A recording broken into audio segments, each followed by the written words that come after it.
எல்லா தமிழ் மக்களுக்கும் என்னுடைய வணக்கம். இன்றைக்கி நம்ம கேரளா சமையல் பார்க்க போகிறது ஒரு சத்யா ஸ்பெஷல் சைட் டிஷ். பேர் எரிசேரி. இது கேரளாவில் சத்யா, எந்த சத்யா இருந்தாலும் கல்யாணம், விஷு, ஓணம், எந்த சத்யா இருந்தாலும் அந்த இலையில் இந்த ஒரு ஐட்டம் கண்டிப்பாக இருக்கும். அவ்வளோ டேஸ்டியான இந்த டிஷ் எப்படி பண்ணுறேன்னு பார்த்துட்டு வரலாம். இன்றைக்கி நம்ம மத்தங்க எரிசேரி தான் பண்ண போகிறாங்க. மத்தங்கன்னா மஞ்சள் பூசணிக்காய் எடுத்து வச்சுருக்கு. அது கூட அரை கப்பு தட்டைப்பயிரும் எடுத்து வச்சுருக்கு. பூசணிக்காய் எரிசேரி வைக்கும்போது அது கூட தட்டைப்பயிரும் சேர்த்து தான் வைப்பாங்க. சேனை எரிசேரியும் இருக்குது, அது வேறு டைப்பில் பண்ணலாம். இன்றைக்கி நம்ம இந்த மஞ்சள் பூசணிக்காய் வச்சுட்டு பண்ணலாம். இந்த குட்டி மஞ்சள் பூசணிக்காயோட 1/3 கட் பண்ணி அது இந்த அரை கப்பு தட்டைப்பயிரோடு சேர்த்து இன்றைக்கி நம்ம எரிசேரி பண்ண போகிறோம். இந்த பயர் நல்லா ஊற வச்சிருக்கு. ஒரு 5 மணி நேரம் ஊற வச்சுட்டு குக்கரில் போட்டு நல்லா வேக வைக்கணும். முதல்ல தேவையான அளவுக்கு உப்பு போட்டு தண்ணி ஊற்றும் போது பார்த்துக்கோங்க, ரொம்ப அதிகமாக ஊற்ற வேண்டாம். அந்த பயருக்கு கொஞ்சம் மேலே நிற்கிற மாதிரி மட்டும் தண்ணி ஊற்றினா போதும். எரிசேரிக்கு எப்போவுமே தண்ணி கம்மியாக இருக்கும், அந்த குழம்பு கட்டியாக தான் இருக்கும். இப்போ குக்கரில் ஒரு 2 விசில் நான் போட்டிருக்கு. அதுக்குள்ளே அந்த பயர் நல்லா வெந்து வந்திருக்கு. அதுக்குள்ளே அந்த பம்கின், அந்த மஞ்சள் பூசணிக்காய் இதே மாதிரி நான் ஸ்கொயராக கட் பண்ணி வச்சுருக்கேன். ரொம்ப சின்னதாக கட் பண்ண வேண்டாம், ஒரு அளவுக்கு மீடியம் சைஸில் இந்த மாதிரி கட் பண்ணி வச்சுக்கோங்க. மண்சட்டி இருந்தால் எடுத்துக்கோங்க, அதில் தான் இந்த எரிசேரி வைக்கும்போது இன்னும் கொஞ்சம் டேஸ்ட்டாக இருக்கும். இல்லை இருந்தால் நீங்கள் எப்போவுமே யூஸ் பண்ணுற பாத்திரம் கூட எடுத்துக்கலாம், ஒன்றும் பிரச்சனை இல்லை. இப்போ பயர் நல்லா வெந்திருக்கு, தட்டைப்பயிர் நல்லா வெந்திருக்கு.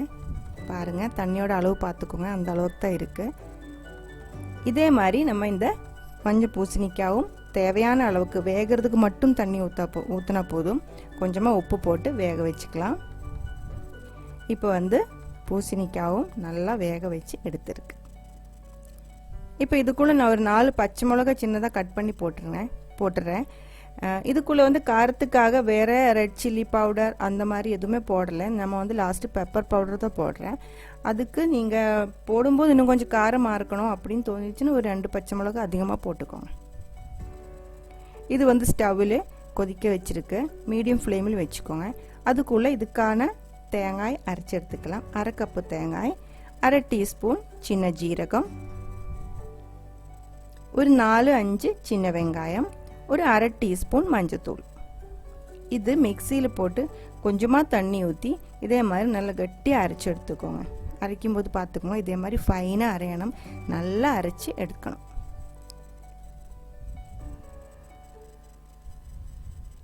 நம்ம அந்த தேங்காய் அரைக்கிற டைம் ஃபுல்லாகவே இது இந்த ஸ்டவ்வில் கொதிச்சிட்டு இருந்துச்சு. இப்போ இந்த பயர் வேறு, இந்த பூசணிக்காய் வேறு கிடக்கிற மாதிரி தோணுது இல்லைங்களா, அதனால அந்த பூசணிக்காய் இந்த மாதிரி அந்த ஸ்பூன் வச்சு மெதுவாக கீழே அமர்த்தி விட்டுருங்க. அப்போ கொஞ்சம் எல்லாம் ஒரு மாதிரி மிக்ஸ் ஆகும். ரொம்பமாக ஒன்றும் பண்ண வேண்டாம், ரொம்ப அதிகமாக பண்ண வேண்டாம். மெதுவாக அந்த பூசணிக்காய் ஒரு 2-3 அங்கேயும் இங்கேயும் இதே மாதிரி அமர்த்தி விட்டால் போதும். இப்போ ஓரளவுக்கு மிக்ஸ் ஆயிடுச்சு. நம்ம அரைச்சி வச்ச அந்த அரைப்பு இதில் சேர்த்திடலாம்.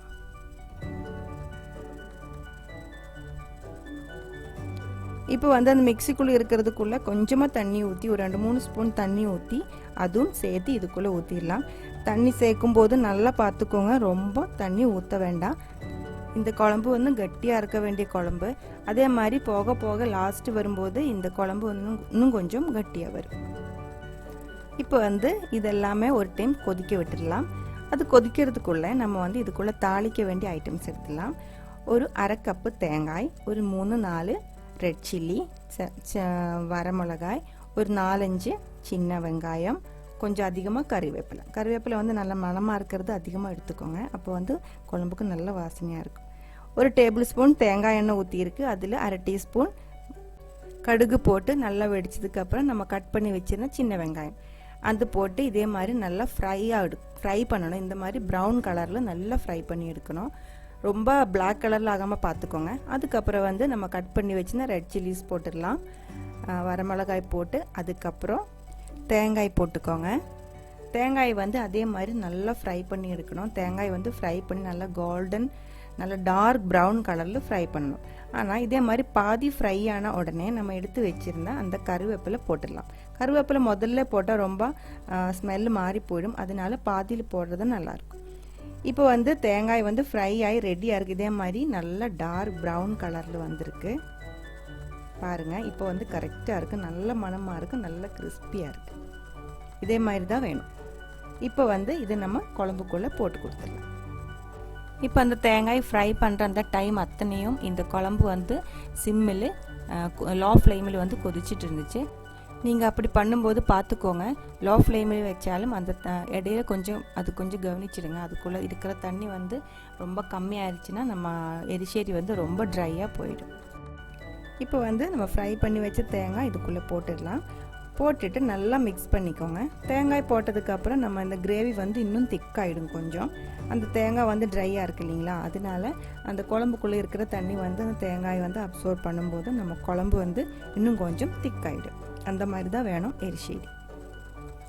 இது நல்லா ஒரு டைம் மிக்ஸ் பண்ணிக்கோங்க. ஒரு 2-3 நிமிஷம் ஆகும் இது வந்து அந்த தேங்காய்க்குள்ளே தண்ணியெல்லாம் இறங்கி நல்லா சாஃப்ட் ஆகிறதுக்கு. இப்போ பாருங்கள், அதுக்குள்ளே உப்போட அளவு பார்த்துக்கோங்க. உப்பு கம்மியாக இருந்தால் கரெக்டான அளவுக்கு போட்டு மிக்ஸ் பண்ணி எடுத்துக்கோங்க.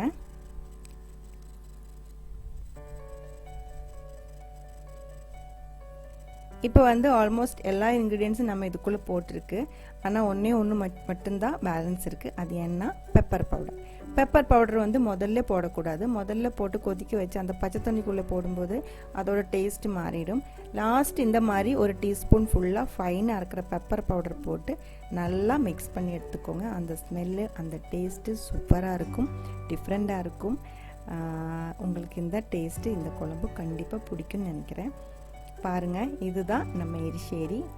ரொம்ப சிம்பிளாக ரொம்ப டேஸ்டியாக நான் சொல்லி கொடுத்துருக்கேன். உங்களுக்கு அது புரிஞ்சிருச்சுன்னு நினைக்கிறேன், பிடிச்சிருக்குன்னு நினைக்கிறேன். பிடிச்சிருந்தா நீங்கள் ஒரு டைம் கண்டிப்பாக ட்ரை பண்ணி பாருங்கள்.